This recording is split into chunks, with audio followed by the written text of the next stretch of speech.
This is Eleanor Oldroyd with a 5 Live Rugby special as we discuss one of the biggest issues currently facing the sport. Welcome to The Scrum. In this programme, we're going to speak to the world's greatest authorities on the Scrum, players, coaches, administrators and Scrum gurus as we launch an extensive investigation into what happens in the Scrum and what needs to change. Well, with us in the studio are the aforementioned Brian Moore, former England hooker turned commentator, and former England prop and captain Phil Vickery, who was a key part of England's World Cup winning side of 2003 and is now assistant forwards coach at Worcester. Good evening to both of you. Good evening. Good evening.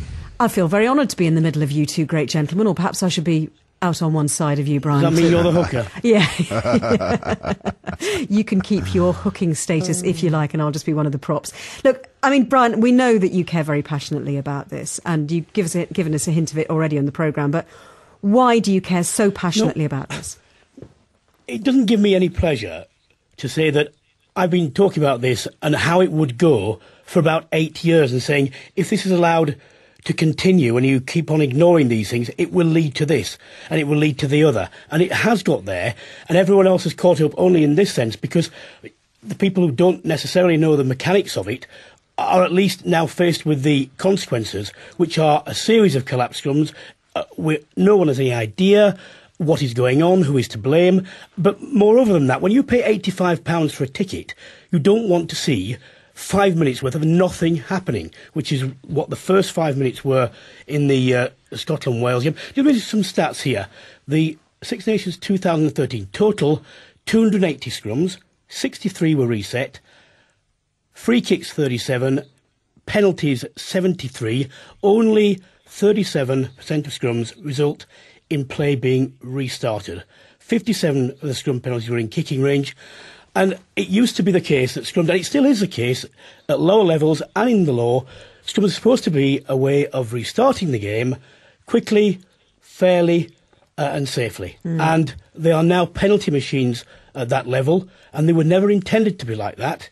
And moreover, it's now dangerous as well. And the reason we're doing this, Phil, we should make this point. It's not just because England felt hard done by what happened at the Millennium Stadium in the final match of the Six Nations. No, listen, I think it's important that you actually said that, because Brian has been groaning on about this for goodness knows how long. And I think the combination of obviously the England game is most fresh in our memories, but can I say, regardless of the scrum, what a fantastic advert that game was for Northern Hemisphere rugby. A truly tremendous occasion. And the Millennium Stadium is a wonderful place to go and watch and play rugby. But the frustration for me is, now I'm sat here, I'm retired, I love the game as much today as I did when I started. I'm fed up with watching games of rugby, resetting scrums, penalties, the shambles which is turning our game into. And we talk about growing our sport and wanting to become global and taking on the big boys and spreading the word and making it a game which companies want to invest in, that people want to go and watch. Then we have to do something, because what's happening at the moment is turning people away. And that's even people like me. And I... You know, I love a scrum, and I love a scrap, and I love the contest. It's part of the game, but it cannot continue to carry on like this. And we just seem to be burying our heads in the sand and saying, "Oh, it'll get better. Something will happen." It's not. It hasn't. Please, somebody do something. Well, there'll be no burying heads in the sand here, Phil. I promise you, we're going to try and get to grips with what the problem is, and then to try and find some solutions after 8 o'clock. But Brian, first of all, let's just go right back to basics. Can I just give you another figure before, just in case people think... Before you dazzle us with statistics, but go on, another one, and then we'll come back to basics. Just to come back, it's not just internationals. When you get the top 13 players in this year's Heineken Cup pool stage, in terms of number of penalties given, are all props. 23 out of the top 30 players penalised in that competition, they're all props. All right, then. Well, let's just find out what is going wrong. But why do we need the scrum to start with, Brian? What is the point of the scrum? Because rugby union has a unique, it's a USP, and it is right that it has... What's a USP, Brian? Unique selling point has always been the game for all shapes and sizes. Rugby league is a great game, but you can play rugby league with a certain shape and size. You don't need to be tall or particularly, broad or whatever. Football obviously is different, and you don't need that. And cricket obviously different. Rugby union has always had places for the big fat boys, the big stringy boys, because line-outs and scrums, and because of that, it has been... Well, that's why it's the greatest team sport in the world, Brian, isn't it? Well, that's why I believe it. Well, I believe it is, but that point is a unique point, and it's why it exists separate from other sports, and why it's truly interactive. And if rugby union loses that, it loses that uniqueness. At its peril. Yeah, I mean, well, the reality of it is, I'm saying the start. So if I go back to when I was at school, I loved playing cricket. I could bowl a little bit of dibbly dobbly and smack a ball every now and then. Loved the game, but was no good at it. Loved playing football, but I chopped people up too much and used to get sent off all the time. Couldn't run very far. Rugby gave me an opportunity, and I know it's easy to say now, looking back, but goodness me. Slightly rotund, it has to be said, carrying a little bit too much weight. But it's given me my whole career, it's given me so much. And if, without that opportunity of being able to be, I started off at number 8 and then sort of second row, then front row, how sad would that be? If you think about it, Phil, look at, just for example, in a team, you may have someone of the stature of Shane Williams, who just retired, but small, very rapid, very well. Then you've got someone like Martin Johnson, 6'8". Then you've got someone like you, 6'2", 18 stone, and people all in between. You just do not get that variety in other team sports. So the basic problem with this is that scrums are collapsing. The restart, constantly having, it's all about the restart, but you're constantly having to reset the scrums. It takes a lot of time to do that, but people aren't really understanding, A, why the scrum is collapsing, and B, why the referee awards penalties to particular people. We're getting lots and lots from texts from people saying that, I think, we talked about the England-Wales game, but Ross has tweeted to say, our game against Wales, he's talking about Scotland, our game against Wales was farcical. Scotland penalised for going early, yet Wales did it 3 times and then told we collapsed it. So he's not understanding what happened. Nigel says the scrum should be scrapped. It takes too long and leads to too many penalties. I've timed scrums from time of award to a new phase of play, often waste over 2 minutes with resets, which are also too common. Why not just award a free kick against the offending team? This is the quickest and fairest way of the restart and will speed the game up. Why not, Brian? Well, because if you do that, you take away one of the unique points. You take away the necessity for people of Phil's shape, of my limited ability and stature, and we don't want that. It's always been a tremendous point of contention when people could hook and could drive and use all the arts around there, and it still is. This is the irony. When the laws are applied as they are written properly, lower down the leagues in rugby union, they work. And we do have that. We'll talk about and also, we've also got a fantastic game, which, alluding to what the guy was talking about earlier on, it's called Rugby League. And we're not Rugby League, we're Rugby Union. And Rugby League, in itself, again, it has a scrum, but a different kind of scrum. And it's what distinguishes Rugby Union effectively from Rugby League. Yes, and, they're both great games. Rugby League... to make itself a different product, has taken away all the accoutrements, of things like scrums and line-outs, and it is a more pure running game. If some people like that, I do like it, but I also like games which have, more complexity in terms of techniques. Yeah. Okay, well, let's just get back to the whole point of where we started from, and we're going to talk about the hit. And Brian, just tell us what the hit is. Well, the hit is what's now happened because of referees tolerating early drives. So what it is the hit has become the impact, which is actually the 2 front rows engaging together, and the subsequent drive, which is the important part and which distinguishes from what went before, whereby front rows try to turn the momentum that they get from going down and engaging into the shove, which they try to put as early as they can, because then they get the advantage and they get what they call the go forward. OK, well, we've spoken to two men who've been part of the Scrum's development at the very top level over the past 2 decades. Brian went to see Phil Keith-Roach, who was England's Scrum coach when they won the 2003 World Cup. He now works at Stade Francais. And in a moment, you'll hear how he helped England respond to the hit. First, though, I've been speaking to the former New Zealand captain and hooker, Sean Fitzpatrick, who says the genesis of the hit goes back a long way. It was probably the mid-'80s, actually, when Brian and I were sort of locking heads together that the scrum for us in the Southern Hemisphere, particularly Argentina, New Zealand, and even Australia, decided that it was better to push over the ball rather than hook the ball. And that's where the sort of the hit came. You'd hit and the ball would be put in, and away you went. And I had a very good tighthead prop in John Drake, who basically said to me, when the opposition are putting the ball on, I want you pushing. So we had 8 against 7. And it was very much, the 8 of us that tried to develop the scrum into a real potent weapon of attack. The IRB wanted to get a bit more control for the referee, so they started calling crouch and hold as one command, and the front rows would come down, and then engage. And this all developed in about 95, 96. And at that stage, the front rows are faced with this. Now, what are we going to do about it? And the people that took the job on were the New Zealanders, as ever. They were quicker into it. They had a wonderful front row. They built a very dynamic hit.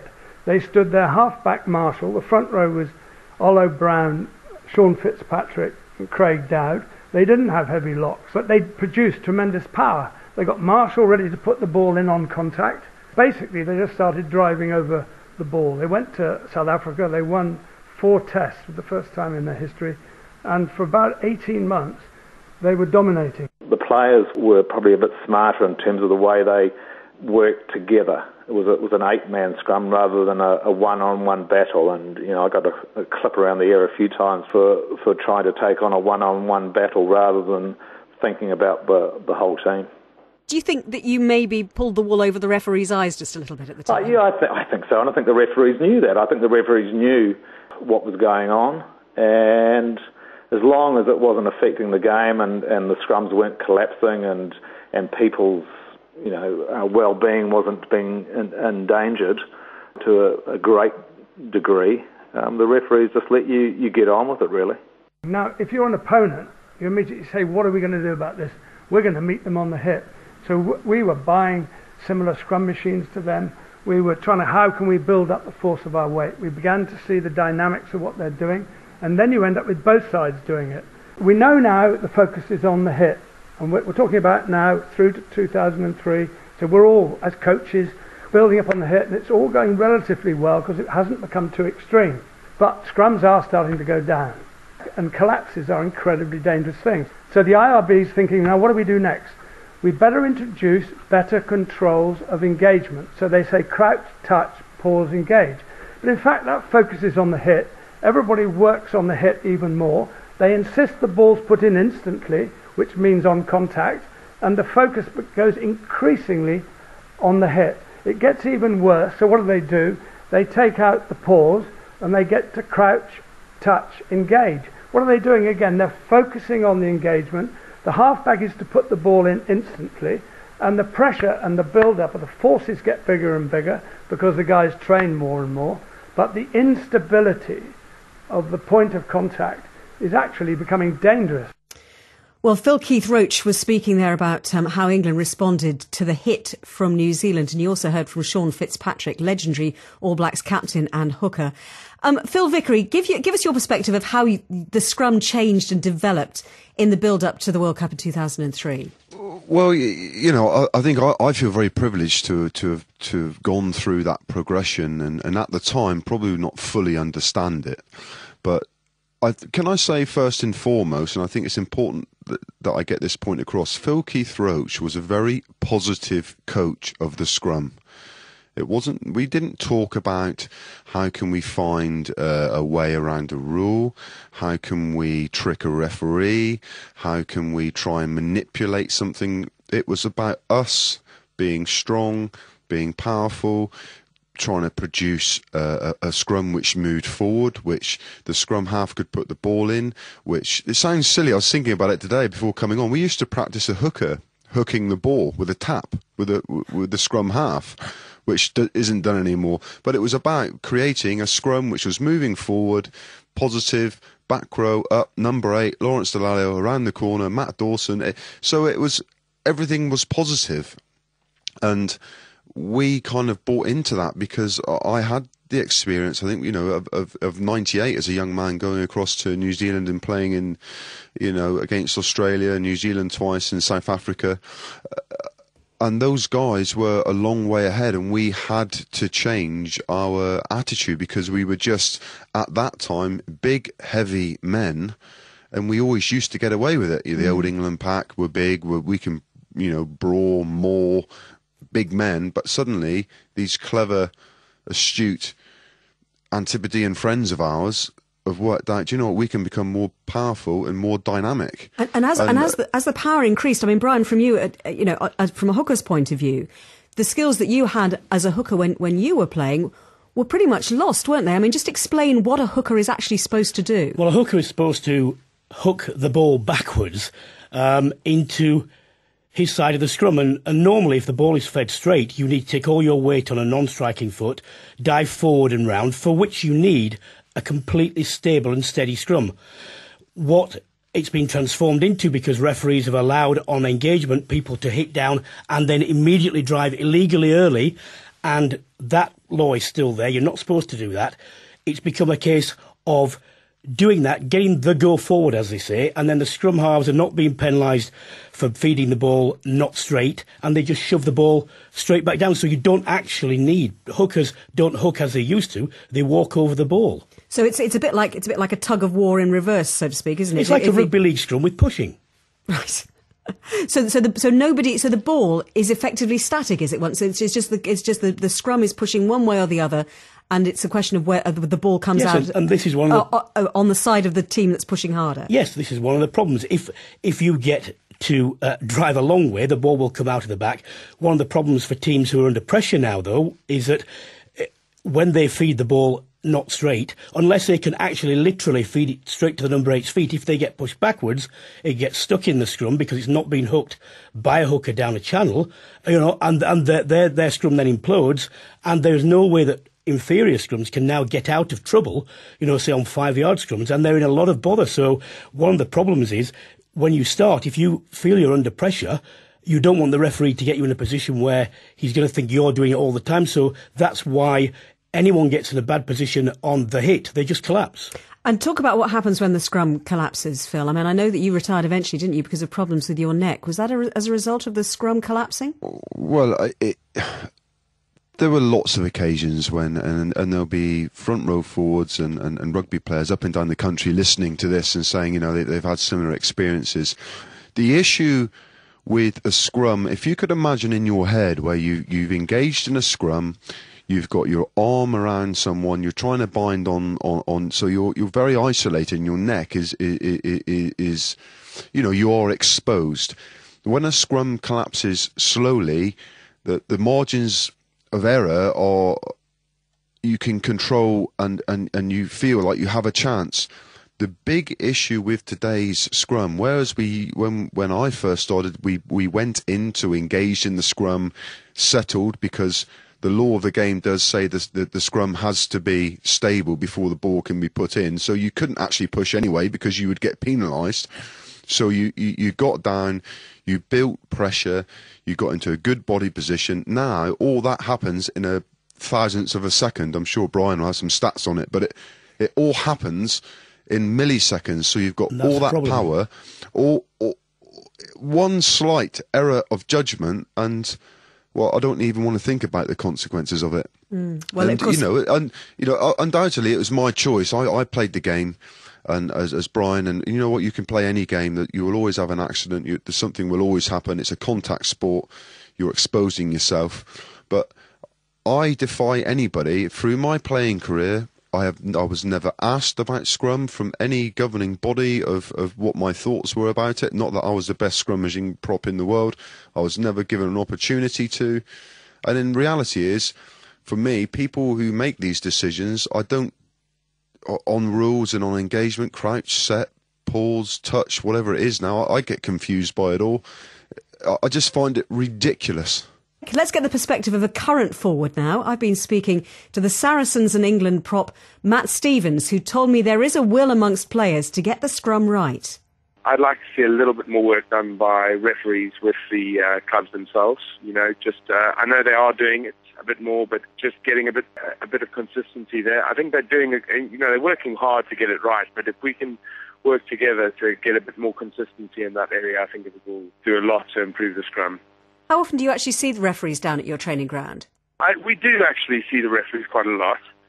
Saracens do a live scrummaging session almost every week before a game, unless we've got injuries that preclude that kind of thing. And we have referees who referee the live scrummaging sessions, and they're very receptive and they want to learn. I do think it's something that perhaps we should do even more of. One of my big bugbears is actually the consistency of calling before the scrum, and I think that's something if we can just get the same timing throughout the Premiership and of course international rugby, whereby we have a crouch touch set at the same speed and not worry about trying to almost catch people out, then we'll get a bit more consistency. If we don't get refs all having their own calling sequence, I think that will help a lot. When you're on the field of play, do you talk to the ref very much? Do you get him on your side? Are you trying to sort of say, persuade him that you're the dominant scrum? Yeah, I think the great thing about rugby is that refs don't let you talk too much to them. I think there's a time and a place for doing that, and it's not our job. It's our captain's job to do the talking there. What is apparent is that dominant scrums are judged over a period of a season, and that's why the dominant scrums in the Premiership do sometimes get a bit more leeway than others. Right, you think the reputations develop, so a referee will think, this Saracens pack is, they're pretty good, so you will get the benefit of the doubt more often. I think so, yeah. Interesting, Brian, isn't it, from Matt Stevens? He thinks that in some ways the reputation can go ahead of you when it goes to referees. It's not implying, obviously, that referees are in any way biased towards certain packs, but a lot of it is the mind games, isn't it? Yeah, well, I tell you what we're missing here. We're missing how we actually got here. And the reason is because, unbeknown to anyone else, and without authority from the IRB as far as I'm aware, elite referees stopped refereeing the early shove, they stopped refereeing the put-in, they still don't. It doesn't matter how many times referees go down to talk to current clubs. If they're going down and reinforcing the ignorance and the complete non-refereeing of laws that still exist, what difference does it make? I watched an England session, a live session, where they didn't use a ball for scrummaging. They didn't use a scrum half because they openly admitted, which I don't blame them, that today it is all only about the shove. Now, it doesn't matter if referees are going around if they allow that sort of thing, because this is what is causing the problem. Until you get back to refereeing the law strictly as it should be, and people understand the causation, and in particular this, the scrum is in two parts. The first part, the engagement part, is relatively benign. It doesn't matter what you could call it dip do if you want, at whatever speed. It's what happens immediately on engagement and thereafter. Do they stop the pushing before the ball comes in? Do they make the props bind properly on the shirt with long arms, on shirts you can get hold of? And do they actually make the hooker hook? And while they are fixated, which they still are, on the first sequence part of it, they will never get to the root of the problem, which is in the second part. How many conversations have you had, Phil, down at Worcester with referees this season? Oh, if I'm not careful, I'm going to lose it in a minute, because it frustrates me so much. I think Brian, for me, has hit it on the head, and I've got things written down here. Ultimately, we're not actually scrummaging to the letter of the law. If the referees were to actually referee the scrum, how it's written in the law book, we'd be halfway there to making it better. Then we go on to the bind and bits and pieces, Brian, and I know you'll laugh at this. I never used to like too tight a shirt, me, because I haven't quite got the physique just to explain, some of the lads have sorry, today. Phil, to interrupt. The bind is basically when the props grab hold of each other. When the props, so we've got down, we've crouched, we've touched, then the set core, then so you engage your opposite number as a tight head prop, then or a loose head. You're looking to bind on him, and you want that bind to be high. and he's going to bind you. The problem with half of the shirts today, you can't actually bind on them because they're so blooming tight. Well, they're designed not to get hold of. Yeah, so that's a non-starter before we get going. But going on to the point about referees, I do sympathise with referees. And the reason I sympathise is because they've got so much to think about and they've got a lot of pressure on them. I know we can sit at home and go, well, that's what they're getting paid for. That's their job. They've got to get better. They need to do... I agree with that. But at the same time, they don't know what's going on. You can see a referee now when they get to a scrum time and you can see him going, please, get it over. This work. Yeah. Please. I don't care how. I don't care what's going on. I just want to get this scrum out of the way so we can get on with the game. And the reality is we are at home as well. And they have responsibilities for safety as well, the referees, don't they, in these situations? Of course they do. I mean, Brian, we did a session this week. I mean, it's my first year doing my little bit of coaching up at Worcester, and do you know what? They're great lads. They work blooming hard, as I know the other clubs do.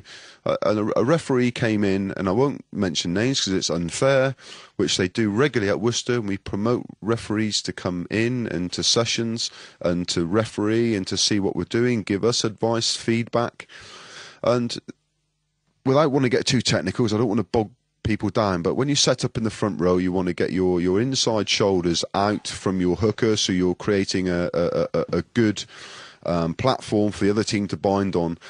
We were practicing what we were going to be coming up against at the weekend, where the loosehead prop, so the guy who stands on the left-hand side of the hooker, keeps his right shoulder in really tight. So in people's minds at home, as a tighthead prop, when you're going into a scrum, you've got very little to engage on, and it is bloomin' dangerous. And I just said to the referee, I said, do you realise how dangerous that is? And he sort of said, no. And I'm thinking, well, you bloody should do, mate, because that ultimately will break someone's neck.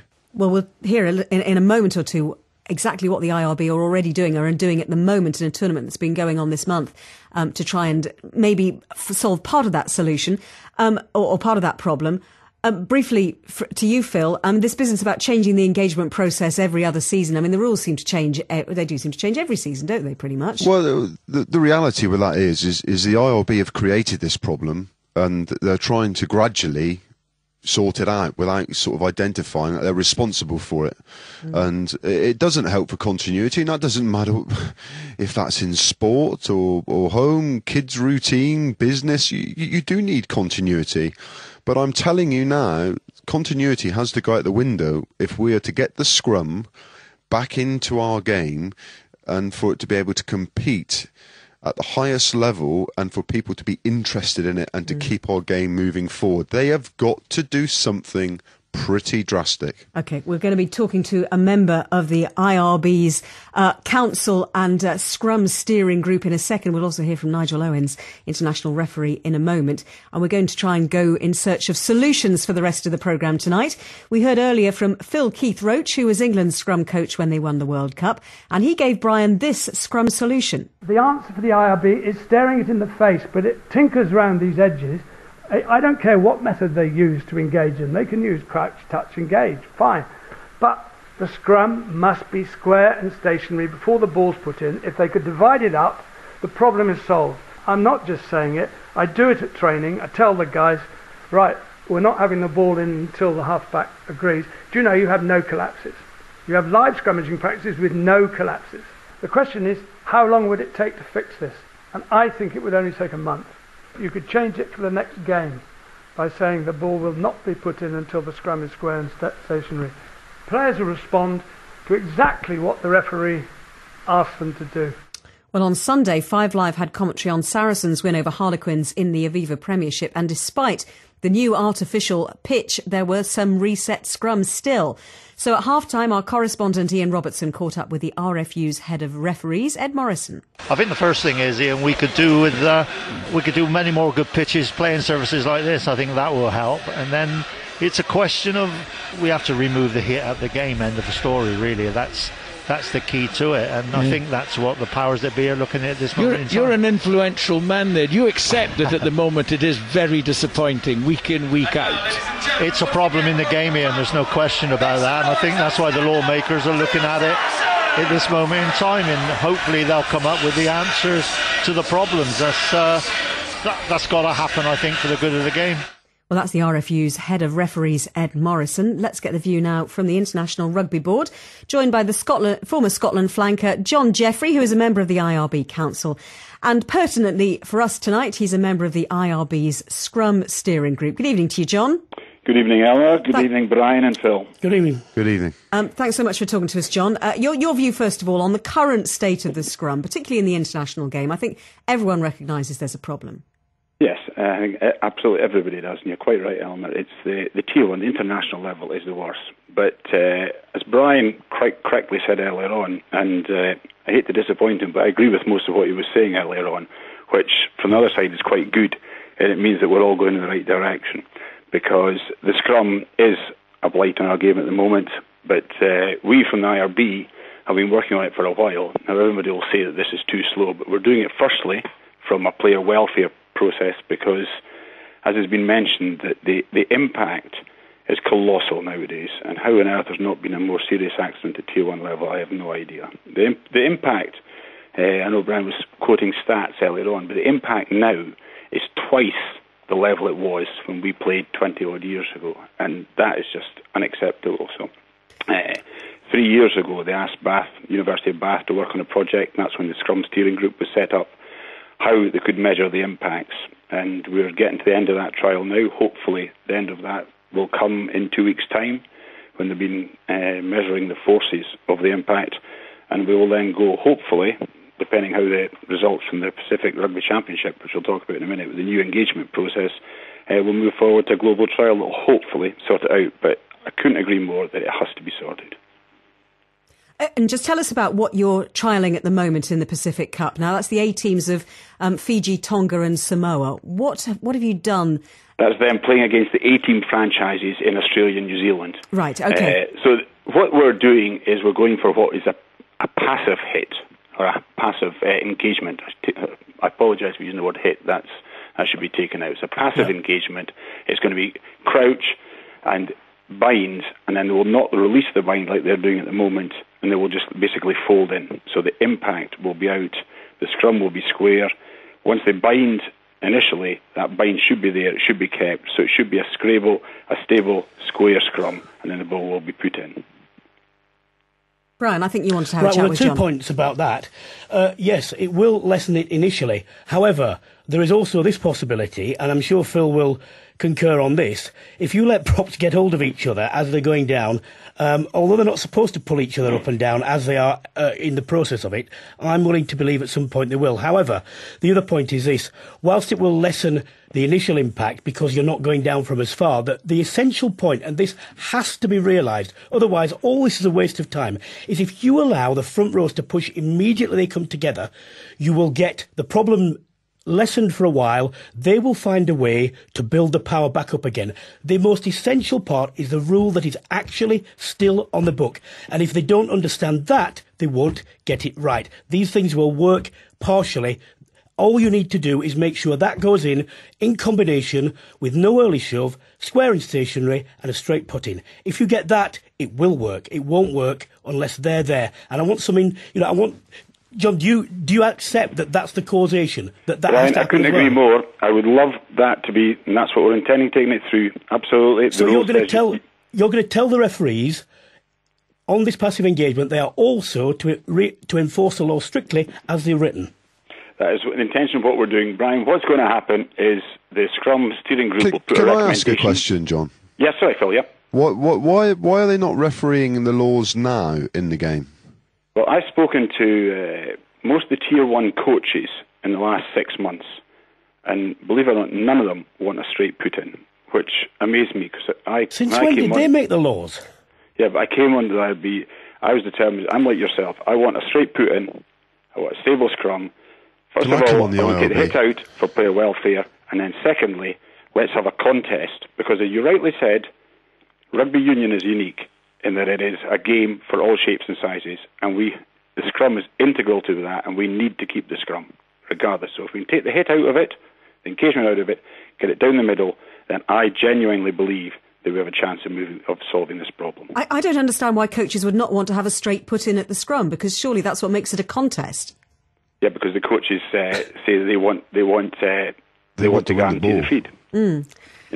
Which is bizarre. The thing is, though, John, is as you well know, players and coaches are infinitely adaptable. And if you make it, the reason they're saying that is because they've been allowed to do it. And of course, they don't want to change the habits that they've got into because that's where they all go down. However, if they are simply told that is the way it is, they will change and they will change quickly. Yeah. What we're looking at doing, Brian, is once the Scrum Steering Group, if they recommend this trial, and I'm not saying they are going to recommend this trial. Remember, this trial is done at the level that Ellie was talking about, the A groups. It's not been done at Tier 1, so we've only got results from that at the moment. We'd be taking it forward. Before it goes to a global trial, it would then go back to every stakeholder, all the stakeholder bodies, to referees, to players, to coaches, to the media as well, so they get buy-in on this concept. But John, what I don't understand is this, is the laws are written, they are there, no one has given... Did anyone from the IRB give permission to the referees to stop refereeing these? Are they told that's all right? No, it's been evolved. It's the way the game has evolved, Brian. How, though? There's been, just the way, as I say, it's been evolved, because they're looking at that much stuff going on in the scrum. They're getting collapsed. I agree with you, Brian, 100%. But here's a scenario for you then, John. We do these trials. Sure. I think it's a very positive step for the IRB to look at this. We need to keep our scrum in the game. So then you're going to go back to the clubs, coaches, to fans, to media. One says yes, one says no, and at the end of the day, we're at a stalemate. At the end of the day, you are the governing body. You have to make decisions because we end up with a big mothers' meeting. Well. Why can't you just tell them you're in charge? There is a positive concept. You look at New Zealand at the moment. New Zealand scrums, they have 90% success rate. Yeah, because the ball's shoved in the number 8's feet. Yeah, but it's shoved in front of those feet from other countries. But also, let's get 90% success let's look at that a little bit more, though, John. Sure. Because I was thinking about this today, the Southern Hemisphere, Northern Hemisphere. The scrum, I believe, in principle, still in the Southern Hemisphere, is used as a way to restart the game. They still view it as a way to restart the game because they want to play the game. In the Northern Hemisphere, it's edging towards it's a weapon which can be used to win penalties, to win games, because you know what, I'm not actually that bothered about playing too much rugby. If I can win a game 12-6 down at Sandy Park last weekend through a scrum, then that's what I'm going to do. Well, you're absolutely spot on with that. The mindset in the Southern Hemisphere is totally different to the one we have in the Northern Hemisphere, and we need to try and change that as well. Now, there is a wee bit of pitches. You mentioned the Saracens pitch already. The first game they played against on Exeter there, the scrum completion rate was 80%. So there is a wee bit to do with pitches. You look at our Six Nations this year, the first round of games were all played on excellent weather conditions, and it was the best rugby, the best scrum results. Then get into worse weather, and that's what happens. But it's a mindset. We've got to get buy-in from everybody. And as I say, I totally concur with your view on the Southern Hemisphere mindset. Well, John, what if they all got together at elite level and decided they want to be able to throw the ball not straight at the line out? Would you have to get one for that as well? Or no, what I'm saying is we'd like to pretty much doing that now, Brian. To get a buy-in, Brian, to put the ball down the middle. But John, it's a law. I can't. Brian, I appreciate it's a law, but it's a law that works really well elsewhere. I simply don't understand why a governing body can't say you will do this, and if you don't do it, you'll keep penalised until you do it. And then that is our intention with the new laws, that we do that. That it goes, as I say, when it comes to hopefully global trial in the summer, it will be including. They are penalised if the ball does not go down the middle. That's good. If they don't decide to go ahead with a trial globally, will you still go ahead with enforcing the law strictly? There will be a global trial. There has to be a global trial this summer, Brian, regardless.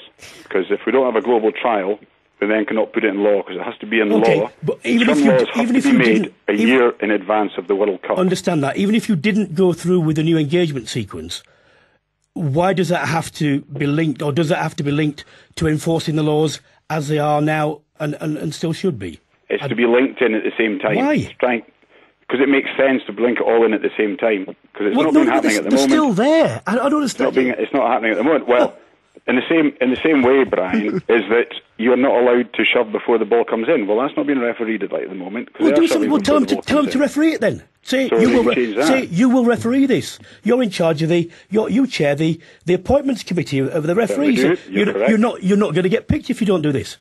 Yeah. Do it now. You could do that, couldn't you? It's a concept of the game at the moment that it's not happening. But John, I mean, we all, I mean, clearly, all three of you are on exactly the same hymn sheet when it comes to being passionate about the game and worried about the way it's perceived at the moment, particularly after the Six Nations that we've just had.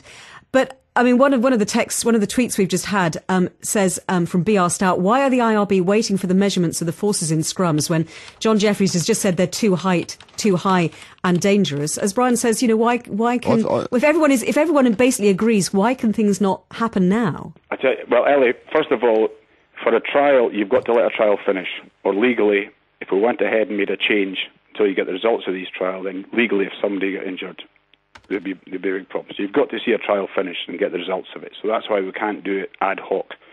The way it works is it then goes to global trial. It would start 1st of September in the Northern Hemisphere, 1st of January in the Southern Hemisphere, and hopefully, if it was successful, it would then become law the following year, because laws have to be changed at least a year out from a World Cup. So it would be 2014. But you've just said there though, John, and I know I'm stirring things a little bit because Brian, I can feel him having a meltdown next to me here.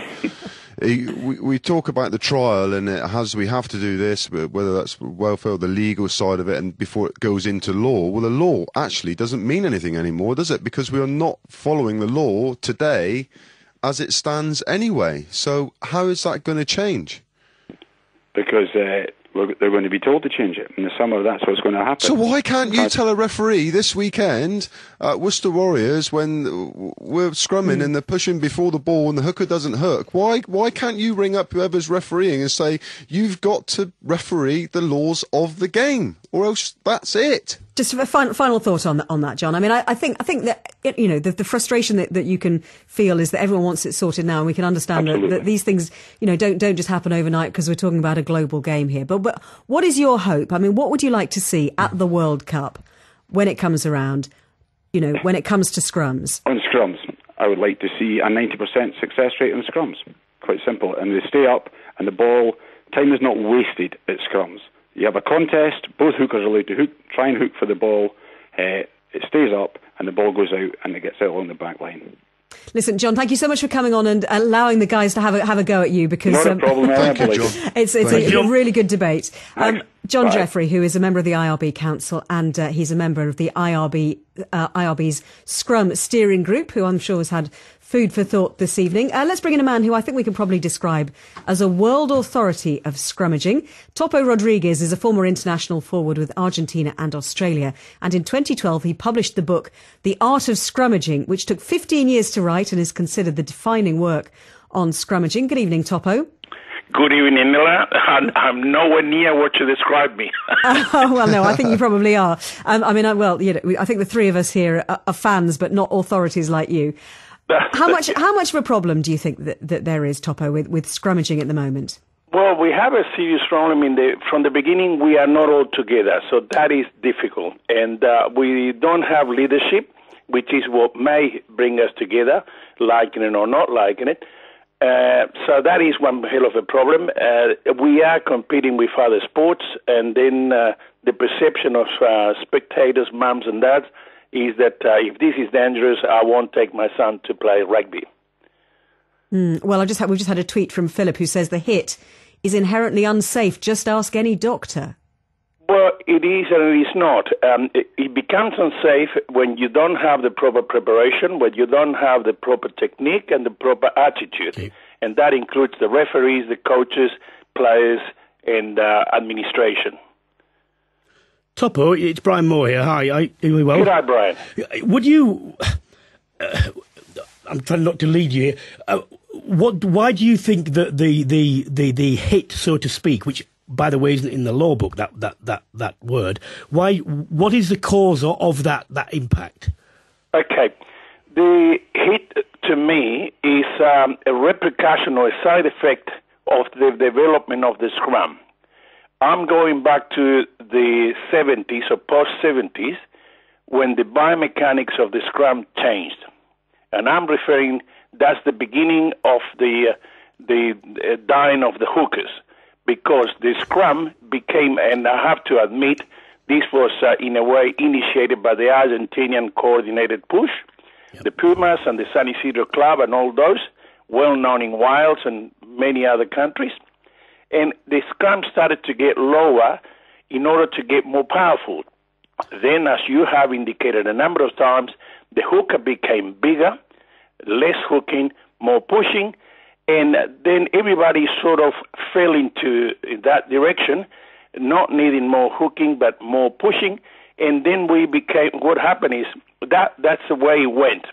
And I believe that the second wave of change came with the advent of professionalism, and that put more attention into preparation, strength training, even the importance of coaching. The coaches have to preserve the job, so they have to really, dedicate and get results. So the scrum became faster, stronger, higher, but not smarter. Topo, that's my view. You got in your... And then that made a different component altogether. Then it comes the administration with the 2004 ELVs, the modified laws and all the rest, promising to overhaul the law to stop all the infringements from halting the contest of the ball. But the ELVs didn't deliver that. And the final nail on the coffin was 2007 when it came crouch, touch, pause, engage. They're very clever, very smart, but not so practical, and we've seen the result sequence of engagement. That is my summation on why. Would you mind? Can I ask a question, Topo? Yep. Yes. Phil Vickery here. Good to see you. Yes, Phil. Who invented the crouch, touch, pause, engage? Who was the brainstorm? Who was the man behind that? I don't have that information. I do, Phil, because I was in the meeting. In Ireland, in a house somewhere near Rugby House, or come on, Mauro. It was a Lensbury club in Teddington. It was before the elite sandwiches. There was elite referees conference which they have before the autumn internationals in this country. Club. That's what they have. Lensbury Club. I was there as an observer only. I wasn't allowed to speak, but I couldn't help myself in the end. And why am I not surprised? And they brought this in to standardise the distances because they thought teams were getting a little bit further back from the mark and taking a metaphorical run-up at it.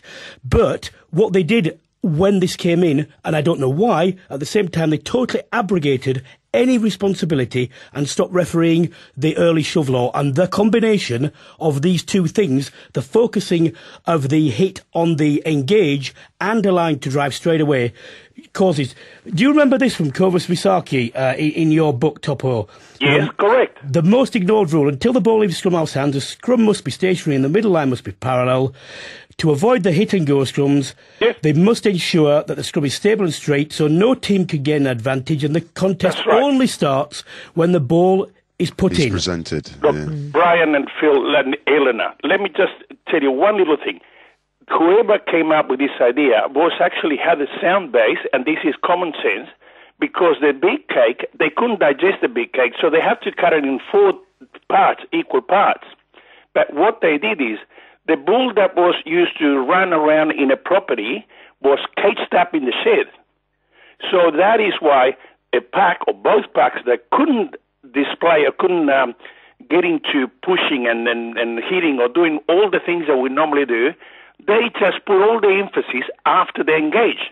Because if you look at it, crouch, touch, pause, engage is not the scrum. That is before the scrum. Exactly. So the hit... The scrum was changed as the hit. What do you do now, Topo, then, to rectify the situation? What I would like to do, what I see is we only need 2 steps, 2 calls. One to hold the pack, which is crouch, what I call, hold the pack, and the referee will hold them for 5 seconds if need to. And when he is convinced that they are technically correct, they will say pack. And that's it. So it's crouch and pack. But do you mean any more steps is margin for error? You are putting 16 players through 4 steps. That is 64 steps that everyone responds and reacts in a different way. Can I just clarify this? What you're talking about is the standardisation of the first part, which is the getting ready part. The second part, are you saying that the laws should be allowed to be as they are now and refereed strictly, or they ought to carry on doing what they're doing now and ignoring them? I'm suggesting 2 steps. One, as you mentioned, the preparation, crouch and ready. It used to be crouch and hold. And what about afterwards? Pack. So the order to go in without pushing. And here is the key. You guys, I think you have been talking about this.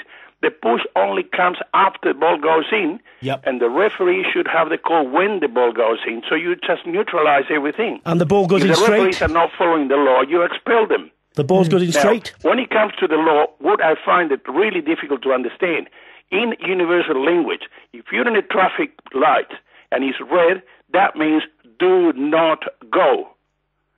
So the ball have to go in the middle and have to be respected. And when they say push, it's push. Hallelujah. We're talking about the Scrum 5 Live Rugby on 5 Live Sport with me, Eleanor Oldroyd, as we investigate what rugby union needs to do. Phil Vickery is with us. Brian Moore is with us as well. Before the news, we heard from Scrum Authority Topo Rodríguez about how he'd improved the Scrum. Brian, what did you think of what he had to say? Well, I mean, I'm sad enough to have read his book, which is, a superb... I can believe that. A superb piece of work. But look, when he made the summary, because he's got the testament of people like Colin Deans, Bob Dwyer, Gobus Visaki, Dick Laffan, McIntyre. He's spoken to more people about scrums than anybody else in the world. What does he say you do? He says it doesn't really matter what you do in the engagement sequence, and he calls for it to be even simpler. But in the second part, when they engage, they don't shove, it's square and straight, and the ball is put in fairly down the middle. That's what he said. So that's the laws. But those the are laws the of laws. the game. Can someone explain to me why you have to have a trial of existing laws? I'm just completely bemused. Do you know what's interesting, Brian? I've actually made some notes for tonight's show. That's how... You've taken this very seriously. I've actually made notes, and I've written down loads of different stuff here today. And I've gone to my second page, and I thought, do you know what are my thoughts? And all I've got down is engage, steady, ball in, push. It is not, as they say, rocket science, pretty much, in a roundabout way, we're all the same, from whether that's IRB, Argentina...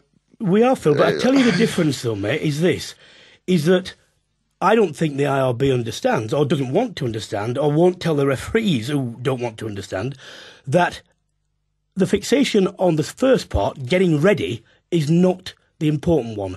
The important bits are the ones that they're not doing. And if they did those, you probably wouldn't have to have the first bits. Well, but they don't know because they won't...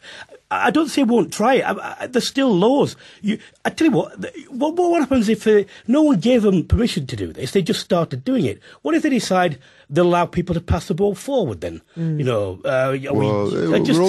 the verge of that at times now, though, Brian, aren't we? Yeah, that's one. That is the programme that we're going to do next week. We've got to find out. On that one. Just for the moment, we're concentrating on the scrum, though. We heard a little bit earlier on from former All Black captain and hooker Sean Fitzpatrick. Let's hear about what he thinks should be done to solve the problem. Well, that's easy. I think I might leave that up to Mr. Moore. But I think the quality of the pitches needs to be looked at. I think the Six Nations really showed that the quality of the surface, and with the size of the guys now, that the quality of the surface needs to be a lot better. I think the referees need to be given a bit of leeway, and I look at the Wales-England game in the Six Nations a couple of weeks ago, and poor old Steve Walsh and I've been sort of trying to stick up for him a bit, but I think what he was trying to do in the first half was almost going back to our day and trying to say to the players, like, you guys sort it out. I don't want to have 20, 30 penalties or short-arm penalties. But in the second half, he just got frustrated. So I'd like to see the referees work more closely with the players in terms of saying, look, guys, you sort it out. And if it's going to collapse, I'm going to bring the hammer down on you. The experience of the players, they can practice as much as they like during the week, but unless you get in that white-hot atmosphere of the game, of the moment, it's just different. Well, that was Sean Fitzpatrick's views. I mean, Brian, what Sean Fitzpatrick says is interesting, isn't it, really? That almost the point is that the referees just get frustrated because they see that the players are stretching things all the time. Well, and they say, right, OK, sort it out between you. It's a bit like me with my kids sometimes. Yeah, it is. And that's what players are like, essentially, in that thing. They're very inventive and malevolent, and they will do that. Players are motivated by two things: an incentive to do something or a sanction. Now, you can do either, but you've got to do them properly. The reason why they push early is because they're allowed to, and they get an advantage, because they get the hit on, they get the drive on, and that's the incentive. The sanction is, if you do that, I'm going to penalise you. And if you carry on doing it, I'm going to penalise you, and I'll send you to the bin. And if you keep doing that, you won't be picked, because you'll keep giving penalties away. And it's one or the other. I'm sorry, but this stuff about putting your arm around them and saying, please do it right, please do it right, please do it, one or the other. So they're like naughty children, Phil, front rows. Could you imagine a referee saying to Brian Moore, Brian, sort it out yourself? It would just be the last thing. The last thing you want to happen is for players to try and sort it out themselves, or else we'll be going back into a mass brawl about something, and it will never happen. Phil, okay, guys, I tell you, I don't want to interrupt you, but we've got somebody very important to talk to at this point. He's a man who's been nicknamed Dr. Scrum. He's the current All Blacks forwards coach, and he's also part of that very same IRB Scrum steering group, which is looking at the potential of the new laws. Mike Cron is his name. Hello, Mike. Hi. How are you doing? Thanks so much for joining us. Good morning. Bring some calm and tranquility to this big debate, because we're getting, Brian and Phil particularly are very passionate about this, but I want to hear your views of the new laws, because you're trialling them in New Zealand at the moment, aren't you? Yes, we are. We've had several games between Australia and New Zealand at our development level. That's one tier down from Super 15. We also have Tonga, Samoa and Japan visiting here, and they're playing all under those rules. So we're getting several games. I was fortunate enough to go to the very first trial, where luckily I had Owen Franks, the All Black tighthead. He propped against Jamie McIntosh, an ex-All Black loosehead. So happened to, because of the way the competition was at Super 15, they had a bye, so they both wanted to have a game. So it was great to go down. I videoed every scrum, interviewed those boys after the game, interviewed the ref. I've seen several other games. According to the big boys, you still got to have your great setup. You still got to have a good technique on your engagement. What they found was there was reduced speed of acceleration, which meant less forces going through them on the hit. But what they did find was there was a lot more power coming through their feet. The reason being it was more stable after the hit. So just remind us, this is about binding. So the props grabbing hold of each other before they actually go in for the hit, for the engage. Yeah, it's a very subtle change, to be honest. What it does is when the referee says touch, both sets of props have to come through and bind, and generally it's about just under the armpit, not allowed to bind on the arm or anywhere else except on the body.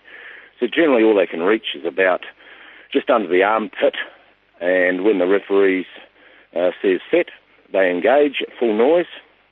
After the hit, they can readjust their bind so long as it's within the law. So if you're a tall loosehead, you'd probably, after the hit, you'd go a bit longer. But all the stats that we're getting here and all the feedback we're getting has been positive. So that's where we're at with it.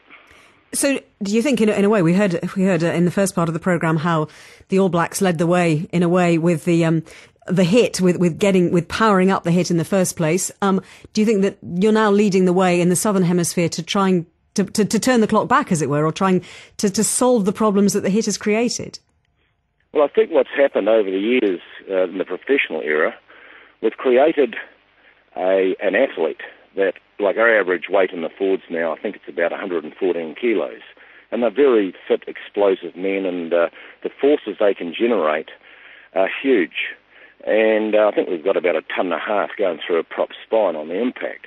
Now, with the opposition coming at us doing the same thing, some variables come in. One is, obviously mentioned before, was the state of the grounds. The other is state of the new jerseys. The other is one prop having slightly inferior technique or being slightly inferior in strength.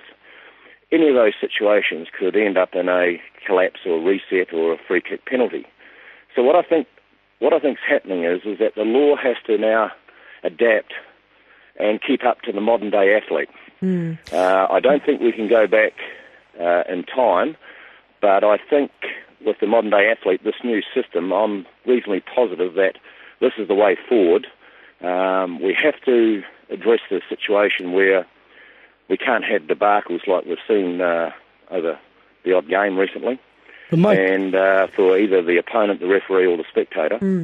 And I think what we need to do is look at ways. We looked at all sorts of options at the IRB, and this one seems to be the best option where you can still need the big, strong prop, you still need the great technique, we still have proper scrummaging. All that's happening is that the reduction of power on the hit is less by about 25%.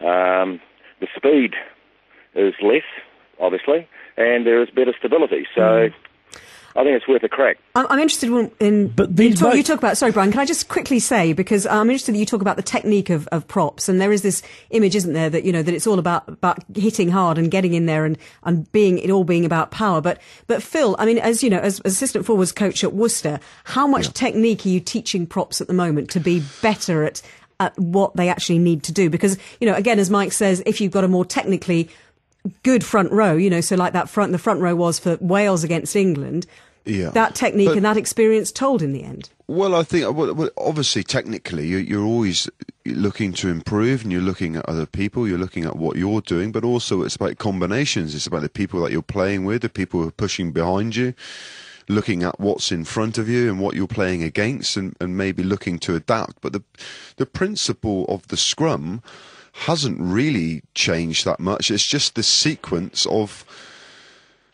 how the scrum actually we get into a pushing contest, and as always, the Southern Hemisphere will be leading the way because they have a lot of shout when it comes to law-making decisions, and anything which is going to improve player safety is going to improve the product for people to want to come and watch. I'm all for it, but I would still go back to now, and I don't want to go back and talk about things that we've already talked. I think it would help our game here in the Northern Hemisphere if we actually just refereed the laws, which you already have, and find out where we're at, and then look to develop. I'm all for bringing together, taking away the impact of the scrum, which I think is a real positive. The more studs we can get in the ground when we're pushing on impact, and the start of the power of the scrum has to be positive because it's going to be more stable.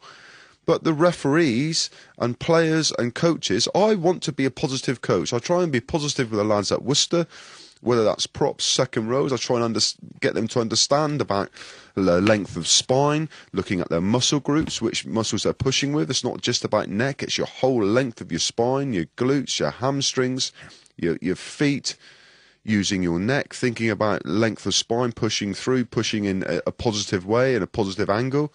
But you know, do I get rewarded for that? Do I get? I don't. Not that I want it, but I want to be a positive coach. But I don't think we're rewarded as a game for any scrum trying to be positive, or as a coach trying to be positive, because all we want to do is win games. And if we win a game, however you win it, no one really cares. Brian, come in, and I know you want to speak to Mike. Yeah, I think so. Are you still there, Mike? Yep, still here. Mike, when you say the law has to evolve, are you meaning, therefore, that the law on early pushing, not straight, and square and stable has to be altered? No, I agree with you there, Brian. I agree that what's going to happen, I believe, I'm looking into a crystal ball here, mate, is I think under this new system, we'll know more once it's trialled at the very elite level, but the referees I've spoken to, the first thing is they've found that the word they used to me was they're feeling relaxed at scrum time, which they've never felt in their life. The reason being is there's a lot of things taken away for them to have to make a decision on. And they said to me that if someone does something illegal, it stands out and it's clear and obvious and they rule on it. What I found watching these games, Brian, is that it's very difficult to really hit and chase like we have now. Yep. And I think what's going to evolve is the referees will have the chance then to actually rule correctly on the scrum feed. Now, if I had to look into a crystal ball, I think it would be a real positive that we get that ball down that centre line again, and a hooker actually has to hook the ball correctly, and if the opposition wish to have a strike, they can have a strike. And I think we've got to be fair to the referee here, and I think by reducing the things that he has to think about at scrum time, it will allow him to adjudicate in that area, and I think they'll be positive for the game. So we come at this slightly different angles, and you're being slightly more charitable than I am, which is fair enough. But are we both saying the same thing in this sense? If you elongate the whole process in terms of separating it out into two, so they're not rushed, then the referees have more time. It's not truncated onto one particular thing like it is at the moment, and then eventually the scrums will be quicker because they'll be over properly and we'll have to reset them. But you have a compartmentalised between what happens getting set, and we then go and have more time to look at the laws as they still are and referee those properly. Is that right? Yep. And I think we have enough law. We have enough law in place. I think what Phil just mentioned before about positive attitude, I think that goes a huge way. I think we all have a responsibility, us coaches, to ensure that there is a positive outcome for the goodness of the game. And I'll just give you a quick example. 3 years ago at Super 15 level, we were only operating at about a 42% success rate at scrum time, which was about what Six Nations was this year, roughly. So Lyndon Bray, the head of SANZAR in Sydney, invited me over along with a Saracens scrum coach and an Australian scrum coach, and we addressed all the professional referees, and we come up with a way forward to all work together. If there was an incident with an individual prop whose technique wasn't good enough and he caused trouble, we would get rung on the Monday and told to deal with it. If it was a New Zealand boy, I'd ring my scrum coach in that respective franchise. He's got a week to fix that kid. If he can't, I'll fly up and help him.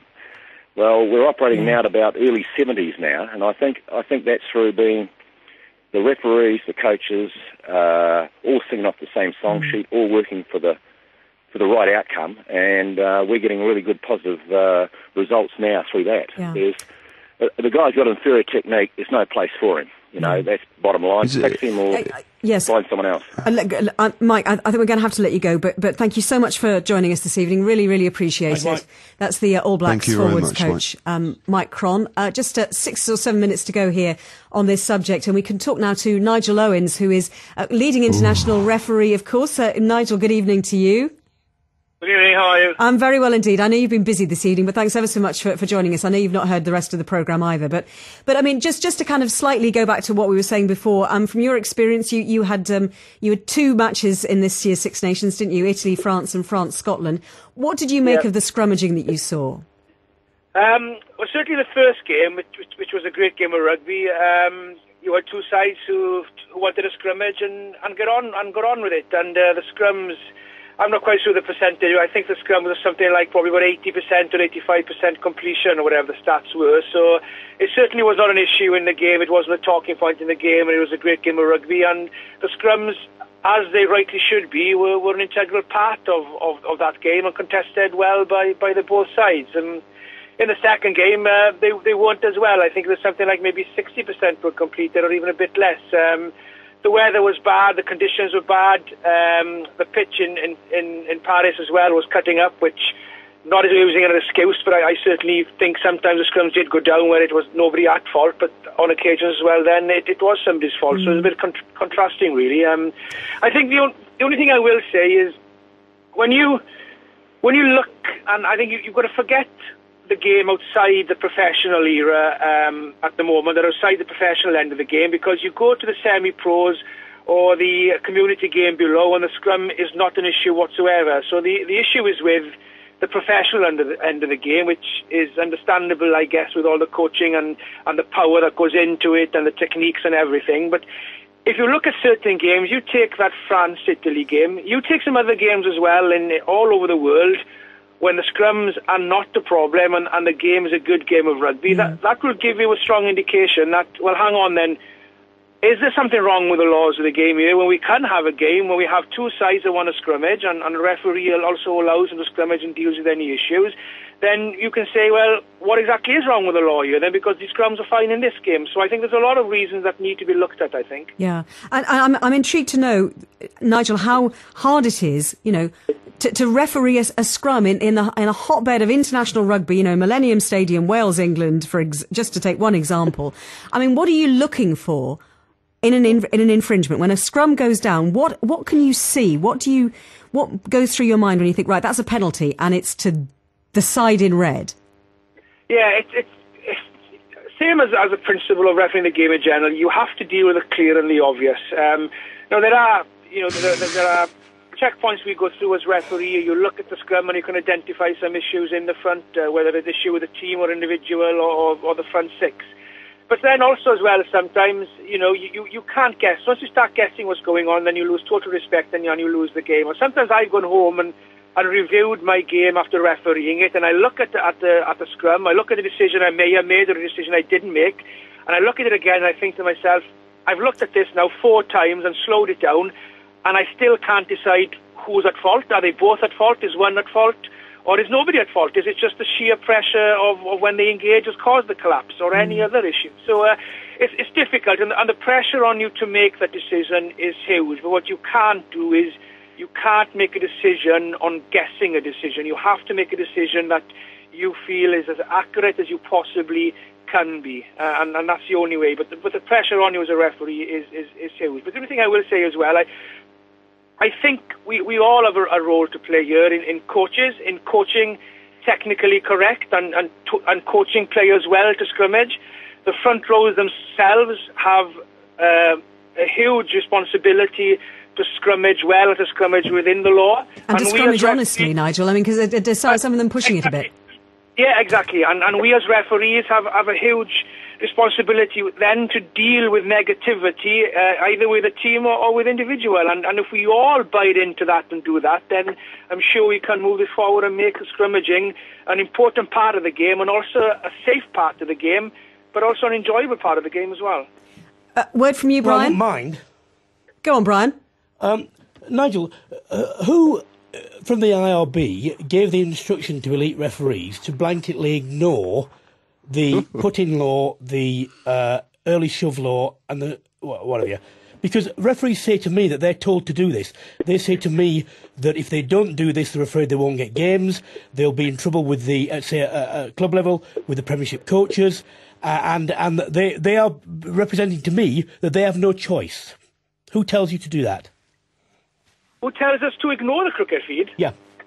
No, nobody. I certainly haven't been told that. And I'm not making an excuse here. It's an area of the game that we need to improve on as referee better. And I totally agree with you on that. Is something we're not doing.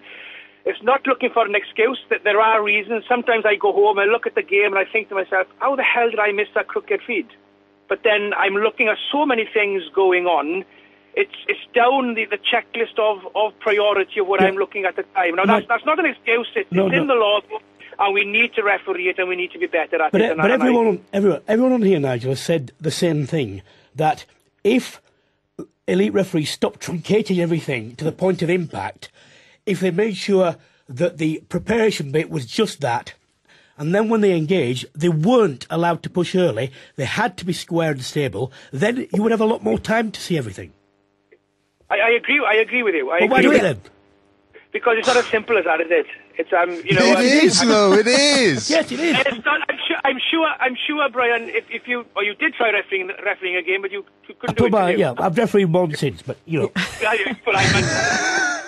Listen, guys. Quickly, Nigel, sum it up. Sorry, it's difficult.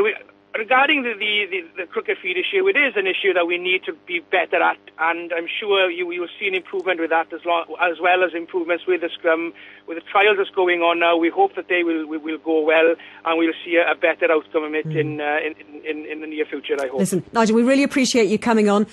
Brian, Phil, give us 10 seconds each on what you've heard, because we've got to move on and go to 5 Live Extreme. Well, the solution is easy, isn't it? You referee the laws as they're written, and things will get a lot better. And to you, Phil?